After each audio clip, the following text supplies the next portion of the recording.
Hey everyone, I got an exciting show for you. I have a show that I've been trying to set up for about 6 weeks or so. It is with Casey from Brick by Brick Wealth. That is her Instagram page, something you must go follow right now. How you doing, Casey? Doing good. Thank you so much for having me on. I'm really excited.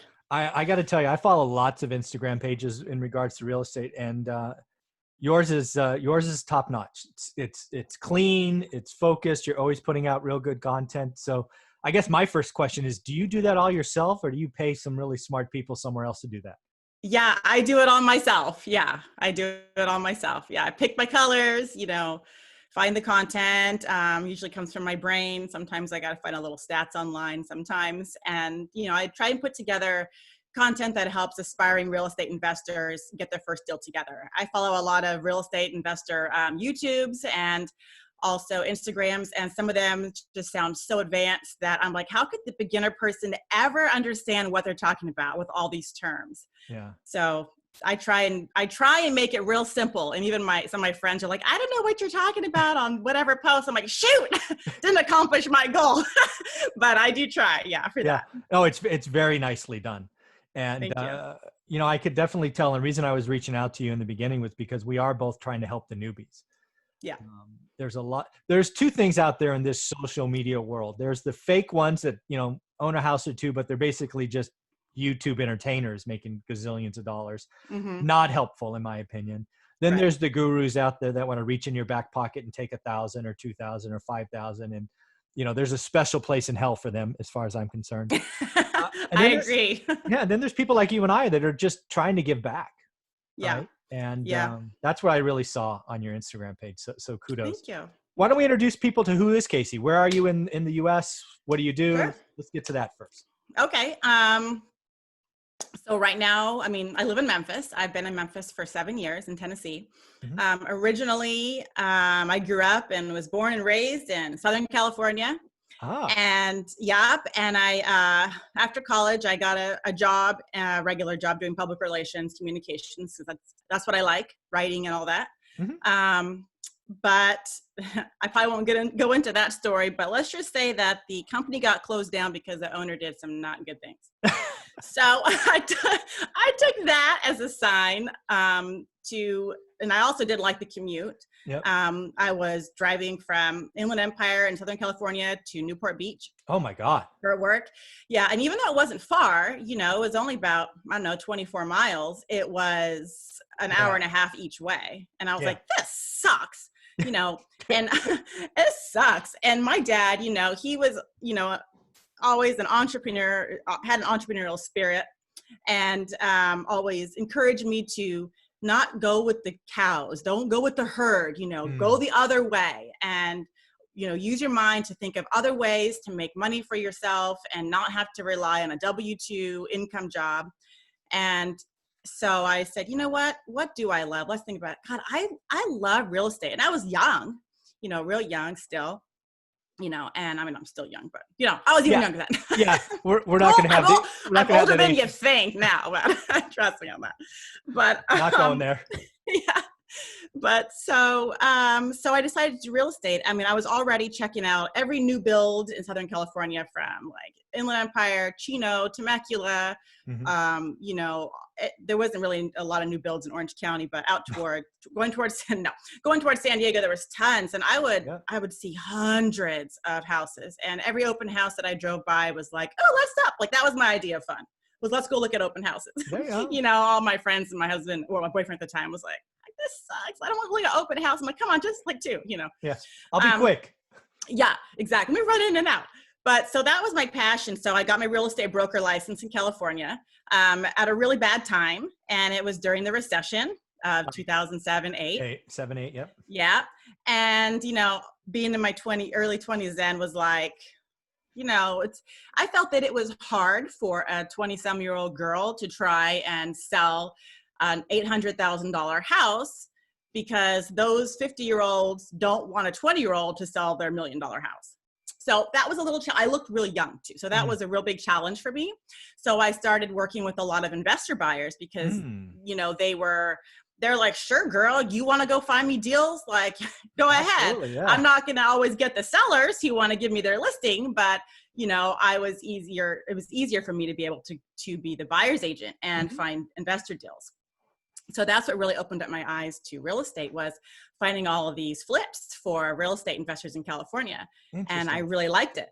So, so I even tried doing it. And I also, at the time, you know, worked at a bar. I was a cocktail waitress, and it was when stated income was a thing. Do you remember that? I do. I've been doing this a long time. Yeah. And so my dad and I were like, let's go flip a house. And so I'm like, I'll just use my server income, Dad. So I said I made whatever it was, and we were going to flip this $749,000 house. All right. And, you know, we were in contract. They took it. I got approved for the loan and everything. And I just said I made whatever. Didn't make that. I mean, I made good money as a cocktail waitress. Don't get me wrong. But I didn't make not that money. You know, no. So we didn't end up going through with the deal because the roof had some major issues that we didn't see until inspection. So I'm glad that, because that, you know, that was hard. That would have been hard for like a newbie. Let's just do a $700,000 flip. Yeah. But for my first time. But so anyway, so California was real hard. So when we moved out here. When did that happen? Memphis, what year? We moved here September 2013. Okay. Yeah, with my 2-year-old, a 3-week-old. Oh, wow. And my cat. And my and my husband, obviously. And he got a job working out here in Memphis, doing something he's always dreamed of doing. Okay. So we moved here, and we didn't know anybody. We had no friends, no family, knew no one. Yeah. So I, you know, spent my time building my community around me, volunteering and stuff like that with my neighborhood and starting things. But then, you know, meanwhile, I'm driving around and I was like, OMG, Memphis is a gold mine. Like, no, there's no $400,000 starter home in Memphis. Like in California, you can get a condo for that. Yeah. You know, it's like, I can't afford that, or I won't make money on that if I rent it out, or it's a big investment to flip. You know, we don't make a lot of money to do that. We don't have cash, you know, like that at the time. So, so we started, you know, driving around and looking at potential houses to rent out. And we just started buying them, you know, 1 or 2 a year, and, you know, doing the vanilla way, putting 20% down, fixing them up ourselves, renting them out. And I was like, this is amazing, because basically now I stayed home with my kids. Like I have 3 kids. I stay home with them. I have so much time to work on Brick by Brick Wealth because grandma moved down the street from us. So I have a few days all to myself that I get to sit at my computer and help other people. Nice. So it's freaking awesome. And I'm basically I'm making a second income for my family from rentals. Yeah. And what I tell people, which is so true, is most weeks I spend 0 hours working on my rental properties. Yeah. Really.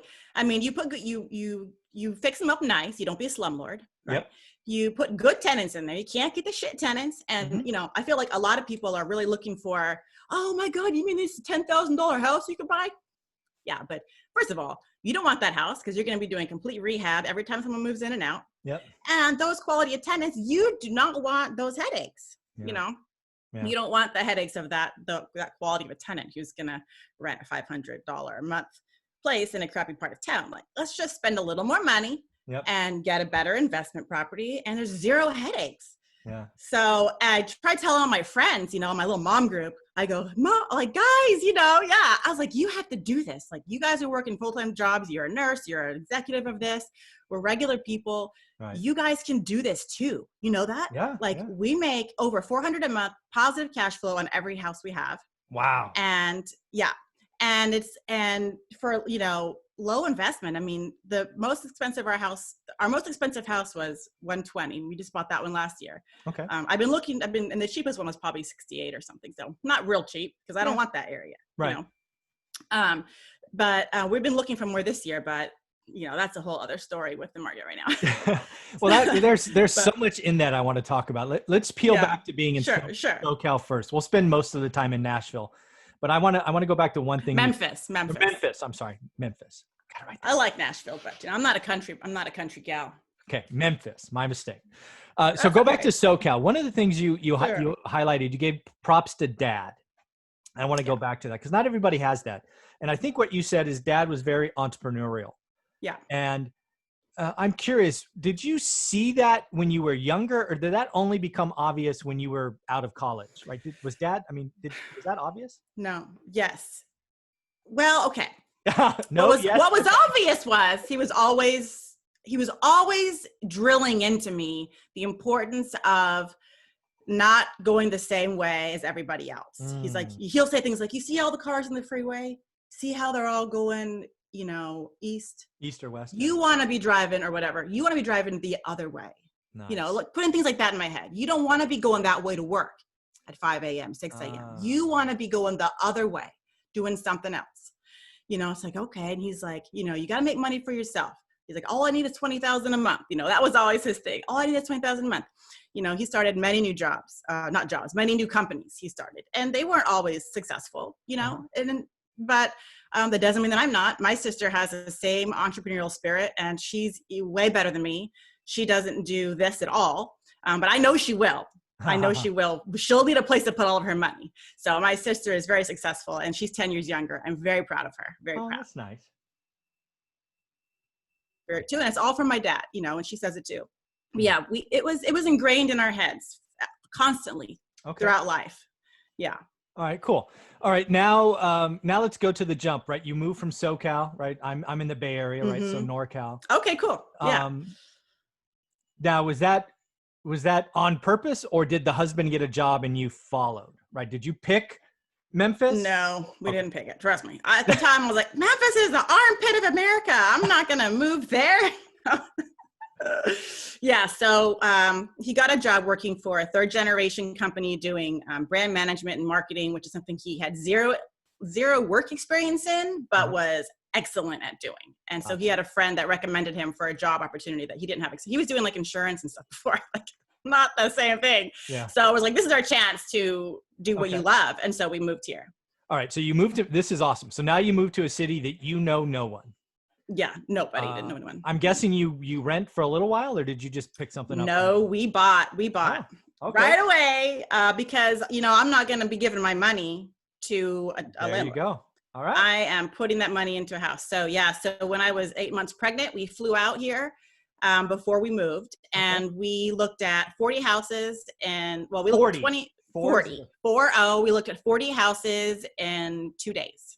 Wow. 20 a day. Pregnant. I had an agent in Memphis. I had an agent in Mississippi because we were considering North Mississippi because Memphis is right on the border. Okay. And we looked at a lot of houses, and we made a couple offers. Okay.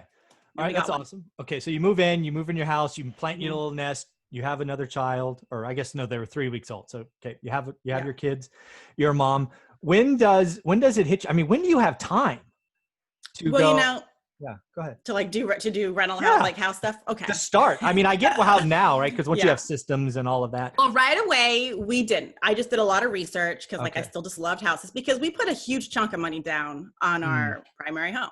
Okay. So, and we barely got that because it was a brand new career. So the bank wasn't like, well, you know, you're changing careers, moving across the country, and we're going to lend you, you know, usually want 2 years work experience in the same job industry. Even if you're changing jobs, if you're a solid person, they'll let you switch jobs, but it's gotta be in the same industry. So this is a totally different industry. So anyway, they let it work out, but they're like, well, for the rental house, you're going to have to wait a little bit, you know? So I was like, okay, so we're saving our money. I didn't have any friends. So I, you know, made my mom group and did that for like a year or two. And then finally we're like, okay, let's find some. So I reached out to the agent who sold. So my agent who was my selling agent sucked. She was a B. I couldn't stand her. And basically, I did the whole deal myself. I even wrote my own counter offers. Wow. Because she was just, I don't know. I didn't like. I thought she was great. I thought I did my due diligence in picking the agent. I wasn't aware, but I guess I didn't. So, but the listing agent for the house we bought was amazing. I loved her, and I worked directly with her. I just skipped over my agent and I worked with her. Well, come to find out, her and her husband own 20-some rental properties in Memphis. So I had gotten a hold of her, and I called her, you know, a couple, like a year. I don't know if you remember me, but I was wondering if you would help me find, you know, a rental property to buy. I know you're an investment, you know, you do investment properties, so you're familiar with that, the right areas and what things rent for. And so she's like, yeah, you know, my husband's really the one that does the rental side. I do the residential side of things. Like she sells the high-end homes, and her husband does all the stuff with the rental houses. So, and I don't think he had his license. I think he just showed me properties in Easter Key. But yeah, he took me around and he was like my mentor. You know, Okay. I asked him anything and he gave me the confidence to pull the trigger. He's like, Casey, because there's one house we want to buy. And we were like negotiating with the seller over just a couple $1,000s. He's like, Casey, do not lose the deal over a couple $1,000s. He's Okay. like, it is a moot point. In the long run, in the scheme, you're going to keep this house forever. Are you really going to miss $2,000? No. Yeah. Just buy the house and move on. Like, just get it. Don't risk it. You know, don't be greedy. Don't nickel and dime. Just get it and go. So it was great because it was the confidence I needed to say, you know what? Okay, let's do it. Otherwise, we might not have gotten a house, you know, over $2,000. It's like looking back, I couldn't imagine that house is maybe so much money. It's like 2,000 nothing. Yeah. So let's talk about this because this is something that new investors need to hear, right? Here you are, Casey, in a city that you know no one. You have an interest in real estate that goes way back to your experience in Southern California, and you just get to work, right? What do you do first? Well, you build your network, right? You build a network. You start asking questions. You start kicking rocks, looking at property. You know, what do you remember the numbers behind the first deal, that one that you got? I remember it was like $92,000 or something like that. It was in a really nice area. It was in a Colonial Acres area, which is a really highly sought after neighborhood in East Memphis. And, you know, we put 20% down. It didn't do a lot of work. But there were smokers in there before. So it needed full paint job, top to bottom. We Primer scraped the and ceiling. paint. Yep, we scraped the ceilings, molding, doors, like everything. Oh, wow. You know, so we scraped the ceilings ourselves. We did everything ourselves.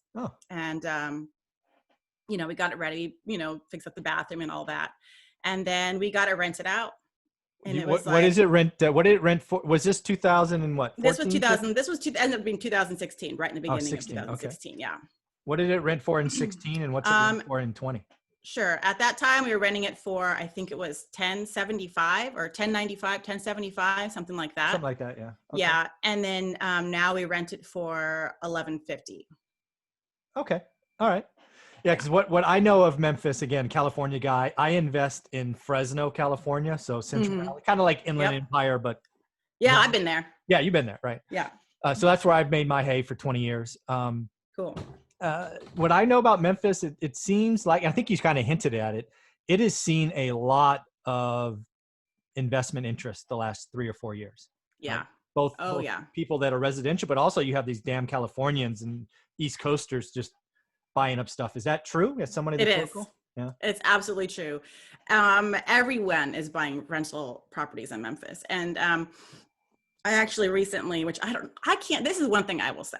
If you're thinking, to everybody out there, you're thinking of doing real estate, if you're thinking of, you know, being an investor in any way, you don't even know how, you don't know if you want to do multifamily, you don't know if you want to do rentals, you don't know if you just want to be a hard money lender, go join your local real estate investment group. My God, I cannot believe I did all this stuff by myself, figured it all out by myself for all this whole time. They are a wealth of knowledge. I just joined the Memphis Real Estate Investor Group this year, and the amount of connections I've made and like-minded people doing the same thing, it's refreshing because none of my friends want to hear about what I'm doing. They don't. Yeah. And I go, Sarah, Jessica, you guys, you have to do this. Tell your husbands, like, get your 20%. Let me help you find a rental house. You know what I mean? Eventually you'll replace your income. There's just so many benefits I can't even say. And they're like, oh, I can't, that's not for me. I don't fix toilets, blah, blah. I'm like, well, you don't really have to, but you know, it's fine. They don't want to hear it. So that's why I came to Instagram. Right. You know, that's my main platform because I'm like, okay, well, they don't want to hear it. Maybe I can find other people who I can share my success with and say, you can do it too. Starting out little bitty. You don't have to be a millionaire. Yeah. You don't have to, you know, real estate investor. You know, you must be rich. No, I'm not. I'm a stay-at-home mom of 3 kids. But guess what? I don't have to go work because my rental house is bringing me a second income. You know, awesome. No, it's not a get-rich-quick scheme. But for those people who want to think that it is, well, go for it. You know. Yeah. No, it's a get-rich for sure. It's certainly not a get-rich for quick scheme. Yeah, exactly. Yeah, it just takes work, time, but it's not a lot of work. You know, once you get your first one, you know, like your thing, one rental at a time. Right. Once you just get your first one, it's just repeat the process over and over and over. That's right. Yeah. By the time you get to the third one, it's literally like buying shoes or maybe buying a car. It's not that hard. Yeah. And you just can't put your mind into it. I mean, granted, I did come from a real estate background. So all of that buying and the negotiating and everything about the terminology, like I already knew all that, but I still had to learn that too. But I knew all that. But still, when it's your own money and you're buying your own thing, that's way different than doing it for somebody else. Yeah. Let's talk new investors, because this is somewhere where you and I have a heart for new investors. Yeah. Let's go here first. I think the thing that I'm driving for with the whole one rental at a time thing is I want people to build confidence in themselves. It makes me furious to see some people that have scraped and saved and, whatever pile of money it is, and then they just willy-nilly hand it off to some other syndication or some other investor. That it's because they're scared. Well, I think it's because they lack confidence in themselves. Yeah. Well, yeah, I guess that's kind of the same thing. They're scared. They might make, they won't make the right, decisions and, they're not confident. Yeah. But just because somebody has a good social media presence or, whatever, doesn't mean they're a great investor. Right.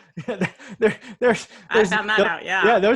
Those connections are not equal. Right. No. So I just wish people would spend a little bit more time, because we both learned markets we were never in. You never lived in Memphis. No. I never have lived in Fresno. I've never spent the night in Fresno. Where do you live? I live in Mountain View, California. So the Silicon Valley, right? So but I learned my market by looking at it 20 minutes a day. And now I've looked at it 20 minutes a day for 20 years. Yeah. And you grow your network and you talk to more people and you go to the meetups. Like I've been to the Fresno meetup that starts at 6:00. It gets out at 8:45 or 9. And I don't even get home till midnight. But, you've got to meet local connections and things of that nature. So how can we help people realize, I want people to realize it's consistency and focus to learn a market. What do you say to that? I say yes. I think people are, especially the out-of-state investors or out-of-area investors, it's you look at a Google map, you're like, oh, I don't know. I just close my eyes and choose it's a location. pretty house. Yeah. Oh, it looks nice. It says they'll do seller financing, but, you just have to you just start big, start with it. First of all, people are trying to pick an area that, you already kind of like, if you like a certain football team, well, shoot, go check out over there. Maybe it'll give you a reason to go to a game for free, and you'll get your stuff paid for through your real estate business because you're going to look at your property. Right. So it's like, first of all, start an area that you already might like. That way you're excited to go look into it. Maybe it's, close to a lake and you like to go boating. I don't know. Yeah, no, I think that's great. Pick something, you can go on Google and look at the top 10 most, rental property areas. Pick some of those if you really have no idea. Then just start going in, look at the major city, then you look out, then you kind of find your area. You just Google Street View, the little guy walks around. I kind of like that area, call around. And just really get to know the area, the stores that are around there. Yeah. And, just pretend that you're there, get a feel for it. And if you have a chance, go there and check it out. Call some local real estate agents, some local that are good with investors and, other people, property management companies, and get a feel for the type of people that rent and, what rents go for. It's like, do your due diligence with the numbers part. If it meets for me, my stuff has to meet the 1% rule. Okay. So, and I know not a lot of areas can do that. I remember in California, if you netted negative cash flow every month, it was still a great deal. Yay, because of appreciation. Because appreciation is going to appreciate $50,000 in 6 months. So who cares? Yeah. So, but out in middle America and stuff where it's, you don't really get appreciation very much. And that's why prices are still low and affordable. I go for the 1% rule. So I kind of check those areas out first. Yep. And if it meets that rule, then I dive deeper. You just have to know the area. Yeah. The other thing I want to talk about that we both hit on is, again, on your Instagram page, and I've hit on, is there's too many, I'll just call it out-of-state investors, generically speaking. Yeah. That look at Excel spreadsheets or like things and say, oh, I'm going to buy that, right? Maybe it's a 2% rule, right? Yeah, but I don't want those houses. That'd be great, but yeah, we need to talk about that. Yeah, usually those are the dumps. Yeah, there's the hood. There's a hidden cost there. Yeah, that's the hood, baby. Nope. Yeah. No, and again, if I hear one more thing about Detroit and their 20K houses or 10K or 1K houses. Yeah. Memphis has some of those too. Memphis has got some high crime, Latham Street, and There's some bad areas in Memphis that you don't want to stop in, but I'm not going to buy those houses. Like, and at first, I'm not going to lie. When I looked online, like before we moved here, and I was like, oh my God, those houses are $7,000. Like, I can charge fix that up. But sold, You mean I can make $700 a month on that? Yeah. It's like you get here and you look at it and you're like, oh no. Nope, never mind. Turn the car around, honey. We're But that one. It's funny because like most of the questions and stuff I get through my DMs on Instagram, a lot of them are, what's your favorite financial calculator? What's your spreadsheet? Or what tools and formulas do you use to identify what properties you're going to buy? And I'm like, how do I say I don't really use a lot of that stuff? Yeah. This is the whole guru market, bigger pockets, just trying to make people. I really believe that there are people out there trying to make this hard. Yeah, it's not. Vocabulary, deal sheets, all of this stuff. Too much creative financing that is so out of your league. You'll never understand it to ever take the first step. Yeah, do your homework. I call it, the thing I repeat most often on this channel is simply learn your market. And what I mean by that is, pick a zip code, right? Don't say, pick, I don't know what a zip code in Memphis is, whatever it is. And then 38122. 38122. And then wait, no, that's the most popular one. Erase that. Just kidding. Where I want to be. But then you go, okay, not only 38122, then you go, okay, I want to buy a house that's 3-bedroom, 2-bath, or 4-bedroom, 2-bath, 2-car garage that is between, I don't know what they are, 2,000 and 2,500 square feet, right? Get focused. Yeah, no, exactly. Like every investor, and you'll realize that. I thought it was just me. I'm like, I've got my ideal property type. Yeah. But that's me.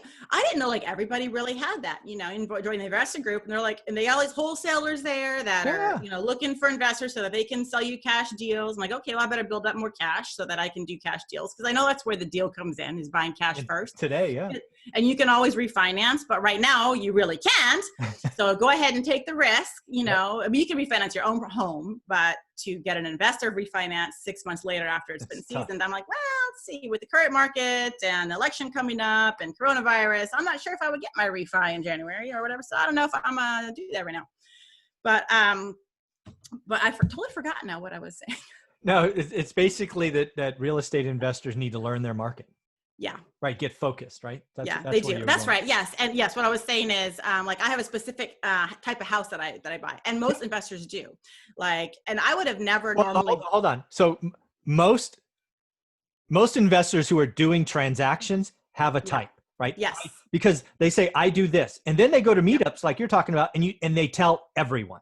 Yes. I want this sort of property in this area, and sometimes on this street. Right. If you have a deal like this, I will buy it cash. I will buy it. I will buy it. Yeah. And I'm like, I got to make business cards on the back. Say, this is my criteria. Because I have to write it down like 3 times every meeting. You probably should put it on the back side of the card. I mean, that's that's not a bad idea. I just thought of that right now. There you go. I look for that being on Instagram in a couple of days. Let's do it. Vistaprint. But yeah, exactly. Vistaprint. But here's where I was going that. Lots of people wear or want to wear the investor moniker. And what they go to real estate meetups is they probably say this: I want to buy a good deal. Yeah. Bring me a good deal. That's all subjective though. Yeah, that's subjective. And why are you going to trust me? And why am I going to bring you a good deal versus someone else? No, you need to, I mean, there are some people in my market that only buy 1-bedroom, 1-bath house under 800 square feet because they want to rent to the elderly. That's what they're doing. Yep. That's a market, right? Know what you want. There we go. Some people want 5-bedroom, 2-bath. Right. On half an acre for whatever reason. I don't know. And I feel like when you get real specific with what you want, then the wholesalers, the other people that do all the bird dogging and do all the legwork and the hard work that I don't want to do. I'm sorry. I'm not going to do that. No, me neither. I got 3 kids. I want to swim in my pool on the weekends and during the day. Okay. Yeah. It's summertime, and I don't want to be knocking on doors. So I'll pay $5,000 to $10,000 for your wholesaling fee to bring me cash deal. Absolutely. You go do that. But if you tell them I want a 3-bedroom, 1-bathroom house, no bigger than 1,400 square feet, I prefer a brick home over a siding home in these zip codes or these neighborhoods, they'll be like, okay, Casey wants that. So I get emails daily, how about this? This is what you're looking for. And, we went and matter of fact, looked at a deal yesterday. It wasn't exactly our thing, but it was a referral. And it's a 2-bedroom, 1-bath house, and they were offering seller financing. And it wasn't like in my ideal area. It was in my ideal like zip code, but the area was a little more a little less downgrade than what I'm used to. I got you. She was asking 50,000 for it, and I'm like, Mm. I guess this will come after I offer her, but I'm probably going to offer her like 26 for it. It needs foundation repairs. It's a gut. It's a 2-1. It's small. Yeah. So, but I got that from an investor group from being super specific on what I want, you know? Yeah. So again, folks, the whole key to this is not to overcomplicate it. Stop spending your hard-earned money on stupid things you don't need. Learn a market and get specific, and then tell everyone you know what you're looking for. Everyone. You know, there's a thing, I don't know if you've heard about it, but I just came into connectedinvestors.com or something like that. Have you heard of that? Not yet. I just came across this, and I'm looking into it more, but it seems like an online network where you can, wholesalers and real estate investors put their deals online. Huh. So you can buy them and check them out, and it's kind of cool. It's kind of cool. Connected Investor. I don't know if it's worth anything, but You've been poking around.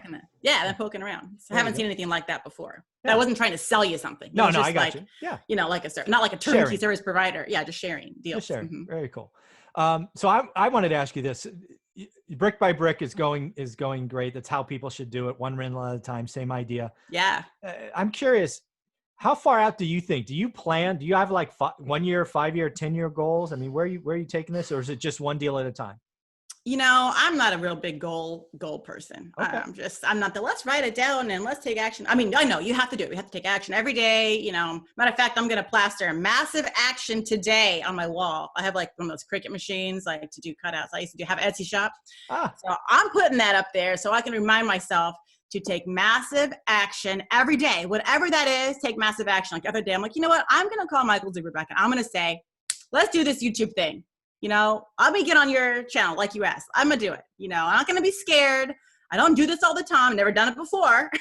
You're natural. You got to just get out of your comfort zone and do stuff because it's the only way you're going to grow. You can't just sit behind your computer, be a keyboard warrior and read Bigger Pockets all day long and read blogs all day long and look all day long, but never do anything. You have to take action. You have to take your first step. You've got to do something.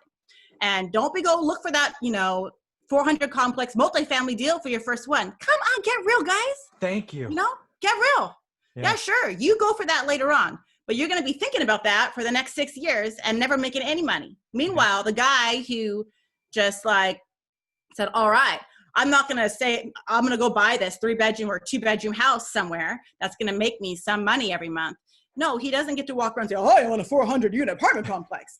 No, and that's what I think people are like, oh, I got to get that big deal right off the bat because I got to look like an investor and I got to be so cool. So true. But it's like, dude, just start off, okay? Start off. Make all your mistakes on the cheap stuff. Right. You know, so you're not making a big mistake with money you don't even have in the first place. Like, so it's just like you have to take the first step. You have to get somewhere. And like I said, that's where I think, like, I've been a subscriber to your YouTube channel for a long time. Oh, wow. And yeah, I know, but you didn't know. But I didn't know that. You were one of the first ones I started subscribing to a couple years ago. Oh, and you had a way smaller count then. And it's been really cool. Like, well, look how many, he's got like over 8,000, you know, YouTube subscribers now. And it's been cool to watch all your new series come up because I like that you're real. Yeah. And you really give real advice. You don't sugarcoat things. You're not like some people, like I just said in my fist, on YouTube who's just going to entertain you with their pretty backgrounds and do catchy titles to get the views, you know. And it's just like none of that stuff. It's great for people that just want to like pretend they're going to do it, but never take any action. Yeah, exactly. You got to know the real steps, and it's baby steps. It's first steps. Yeah. So like when I DM people on my Instagram, I say, look, ask me any question, you know, ask me anything. You got a question about real estate or rental properties. I'm not going to say I know a lot of multifamily. I'm going to tell you not big in creative financing. So if you want that, go somewhere else. Yeah. But if you want to know how to buy a property the first time, feel confident, not make a lot of mistakes, ask me questions. I will tell you I will answer your question, you know. Awesome. People are like, really? You will? Like, yeah, I will. Because my friends don't want to hear it because it's just not what they're into. Yeah, you got to get a little juice somewhere. Maybe I can help somebody else. Yeah. That is awesome. Oh man, that's so much fun. So lots of people watch this and some of them are wholesalers. So why don't you tell them what you look for in Memphis and maybe we can get you a deal. Yeah, that would be super cool. I look for 3 bedroom, 1 bath. And it's funny because I used to never want a bathroom. Nobody wants a 1 bathroom house, but you know what? It depends on the area. Yeah. And in Memphis, 3 1s are super common. Two Yeah. ones are super common. Yeah. You're not going to get into a 2 bedroom, like a 2 bathroom neighborhood until you're at least $160,000. Yeah. I agree. So it's not a big deal to not have 2 bathrooms here. Like in California, if you don't have 2 bathrooms, your house is just going to sit forever and rot. Exactly. Very different. So yes. so I like 3 1s. I will consider 2 1s, but I like the dual income potential that I might get I feel like with the 2 1, I might just get like a single person, and I'd prefer the possibility of a dual income family. Yeah, just in case, Yeah. So I like 3 1s under 1,500 square feet. Okay. Because the larger the house, the more it costs to fix up. Absolutely. And I prefer single story brick homes. If it's siding, okay. If it's in good shape, I'll consider. We have a siding house. And I like a 38117, 38112. I'm giving away all of my all your secrets. Anywhere in East Memphis, Okay. Just nowhere in the hood. And my crime rate is huge. So I don't want a lot of high crime. Okay. There's a little pockets throughout that are good, and it could be super bad around, but really good here. Yeah. So I just, and it's a street by street basis in Memphis. Sometimes one side of the street is good and the other side's not. Yep. You know your market. Yeah, exactly. I know my market. I know where to draw the line. I know, well, underneath this street, you don't want to buy, but north of it, you do. Yeah. My favorite back when I was starting out, and I'm curious if you do this, I'm sure you do, but let's find out. I would always actually look for a 2-bedroom, 1-bath at 1,200 square feet ish, because I would always look to create that third bedroom somehow. Right? Yeah, a matter of fact, the one that we looked at yesterday, the one that was a 2-1, I went there with the idea of it's on a raised foundation, so it would be super easy then to add a third bedroom. And that I definitely looked at that as a possibility. Absolutely. Yeah. Those are always fun because you buy them at a discount. At least you buy them as 2s and you rent them as 3s. Yep. Oh my God. It creates so much equity, especially if it's already a siding house, because you don't have to deal with taking brick off. Exactly. It's just so much easier. And if it's on a raised foundation, because you can run all your plumbing and stuff underneath and you don't have a cement foundation. Oh yeah. Yeah. That's my favorite. I think when we were starting out a decade or, whatever it was a long time ago, like half our deals were that. That's what I was telling people in the beginning. I want 2-bedroom, 1-bath, 12 to 1,300 square feet, 1,150 maybe, because I'm looking for the third bedroom. And sometimes you walk in and you're like, there it is. Right? I just add a wall, add a closet, a door. It already has egress, meaning a window to get out.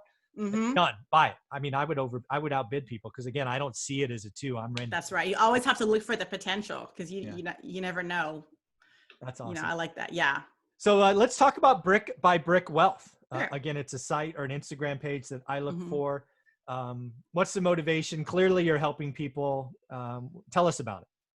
Yeah. So, Brick by Brick Wealth, I started because, building wealth one brick at a time. And really for me, is building more generational wealth because I like the idea that I can give my kids these properties later on. Like, I don't want them to start off from 0. I don't care, privilege or what. Like, I'm going to create my wealth so that when my kids are 18 or when they're 30 and when I'm dead, they're going to have, X amount of properties or whatever it turns into as income for them. And I think it'd be super cool too if when they're 18, I can say, okay, here's your house. There's one. Yeah. Here's your house. Here's the money I'm giving you for whatever you want. Here's it. You manage your rental property. You collect the payments. You pay the mortgage. I'll put it in your name, whatever. Here's your house. And, and I think that once they see that, like the money, the income, the passive, the semi-passive, it still takes some work because we manage our own, our semi-passive income that they want to do it too. And they start with their journey of properties because, what's that, quote we see all the time online, 90% of millionaires are born millionaires with real estate, whatever. Yeah. It's like, and you can start with like nothing, just one property over time. And you don't have to quit your job. You don't have to drop everything. You don't have to be a millionaire to start. You don't have to be super smart to start, just have a little bit of money or know where to get some and buy something and get started. But anyway, so Yeah, so Brick by Brick Wealth is my page where I really try and put out a lot of information, quality content. It takes me a long time, to You're put doing great. together. Yeah. Try and create engagement so that, like today's post was asking, because I had a lot of investors that follow me, a lot, and I'm like, I don't need to just engage with my people that are aspiring investors. Like, there's a lot of investors here too that are looking for content. Yeah. So, and I was like, how can we bring them both together to help Nice. everyone, share some info? So my post was about, asking that my investors, in the group, in my page, how did you finance your first deal? And I'm getting responses, and it's like, that's great, because now the newbies can see, okay, you might be here now, but you started off with just 20% down buying an $80,000 home. Oh, really? And you got to hear, you just did that, and it wasn't that hard. Yep. You didn't have to use a creative financing or get some killer deal right off the bat and wait 20 years for that deal. Yeah. So my goal is just to help people, help newbies and aspiring real estate investors, people who have no idea what they're doing, to not feel bad. They can ask me any dumb question that they think. I will not make fun of them. I will not think it's stupid. I will answer you, and I will help you. I will help you. That is awesome. Well, I want you to continue doing what you're doing. It is awesome. Thank you for being a part of this, Casey. I had a lot of fun. You have a wonderful day. Thank you so much for having me. You got it.